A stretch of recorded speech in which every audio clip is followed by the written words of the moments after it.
आजको कविता चाहिँ आकाश गिरिजीले लेख्नु भएको कविता छ। कृपया पुरा सुन्नु होला है त। तिमीले सबै बाटो बन्द गर्यौ, मेरो आवाज, मेरो छाया, यहाँसम्म कि हाम्रो यादहरू पनि थुनेर राख्यौ।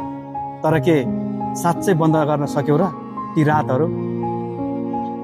हामीले सँगै बिताएका ती न्यानो रातहरू, जहाँ शब्दभन्दा बढी सासहरूले कुरा गर्थे, जहाँ तिम्रो अँगालोभित्र मेरो संसार समेटिन्थ्यो। तिमीले ब्लक गर्यौ मलाई, तर कसरी मेट्छौ त्यो स्पर्श? तिमीले ब्लक गर्यौ मलाई, तर कसरी मेट्छौ त्यो स्पर्श जुन अझै पनि मेरो छालामा जिउँदछ। कहिलेकाहीँ तिमी चुपचाप अनब्लक गर्छौ, मेरो प्रोफाइल हेर्छौ, सायद ती पुराना तस्बिरहरूमा आफ्नै छाया खोज्छौ र फेरि लुकाउँछौ आफूलाई, जस्तो कि केही महसुस नै भएन। तर म जान्दछु तिम्रो मन अझै त्यही अल्झिएको छ।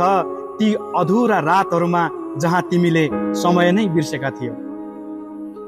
तिमीले मलाई टाढा धकेल्यौ, तर त्यो न्यानोपन, त्यो नजिकियत अहिलेसम्म कसरी छुटाउन सक्यौ र?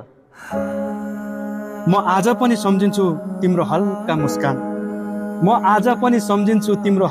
मुस्कान, तिम्रो स्पर्शको त्यो शान्त कम्पन र ती रातहरू जुन केवल शरीरको होइन, आत्माको पनि मिलन थिए।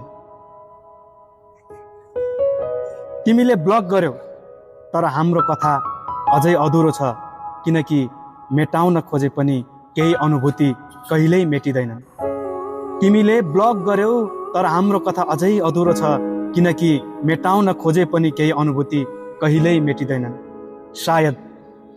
सायद एक दिन तिमी फेरि अनब्लक गर्नेछौ, हेर्न होइन, महसुस गर्न कि म अझै त्यही छु ती रातहरूको उज्यालो बोकेर।